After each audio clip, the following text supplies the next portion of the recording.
2021 is a really special year for Stourhead. Not only is it 75 years since the family gifted the estate to the National Trust, it's also 300 years since work on Stourhead House began. Now, while we're closed, we thought it was a nice idea to take you behind the scenes and show you some key points from that 300-year history.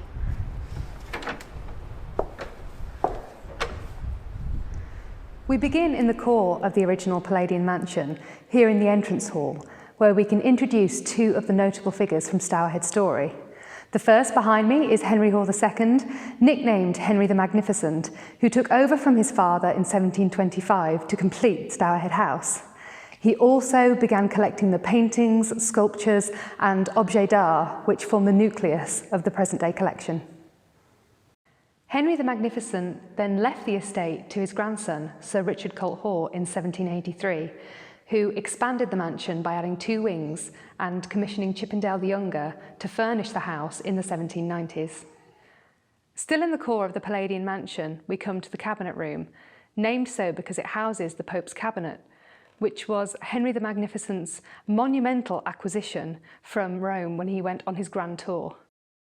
Originally created for Pope Sixtus V, the cabinet is made using the immensely time-consuming pietra dura technique, where semi-precious stones are cut and inlaid.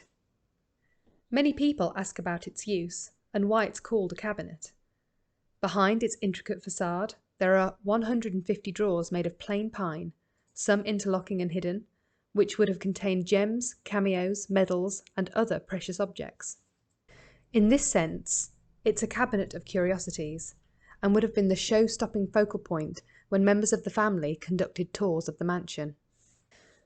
But the cabinet room was not always home to the Pope's cabinet, but was once the original location of the library. When Richard Colt Hoare came to Stourhead, with him came a vast collection of rare volumes, which necessitated the expansion of the mansion. Here we are in the South Pavilion, in one of the finest surviving Regency libraries in Britain.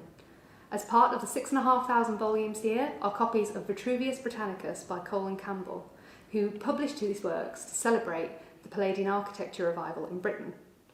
Not only did Henry Hoare I buy his first volume, but he also appointed Colin Campbell to build his Wiltshire Palladian mansion.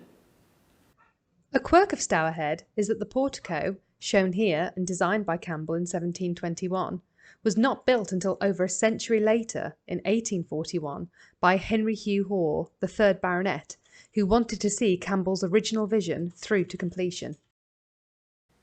I'm now standing in the North Pavilion, in what is known as the Picture Gallery, created by Colt Hoare to emulate the galleries that he had seen in Italian palazzi to house both his and his grandfather's outstanding collection of art.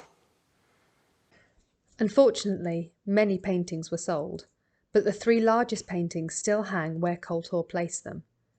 The most imposing and impressive being the Adoration of the Magi, in prime position over the mantelpiece, originally commissioned in 1605 as an altarpiece for a chapel in Florence. Thankfully, these masterpieces and their bespoke frames created by Chippendale were saved from the 1902 fire, which sadly gutted the core of the original mansion. The fire, which started on the 2nd floor, spread slowly, which allowed the estate staff to rescue all but the very largest items from the principal rooms. By this time, it was Sir Henry Hugh Arthur Hoare and his wife Alda who had the task of rebuilding their family home. As the building was fully insured, work progressed rapidly and allowed them to recreate the interior almost exactly as it was. With increasing death duties posing a threat to country houses, it was the decision of Sir Henry to gift the house and its 3,000 acres to the National Trust in 1946, which, at the time, only owned 6 houses and 75,000 acres across the country. Sir Henry's gift to the National Trust was motivated by concern for Stourhead's future and his awareness of how special this place is.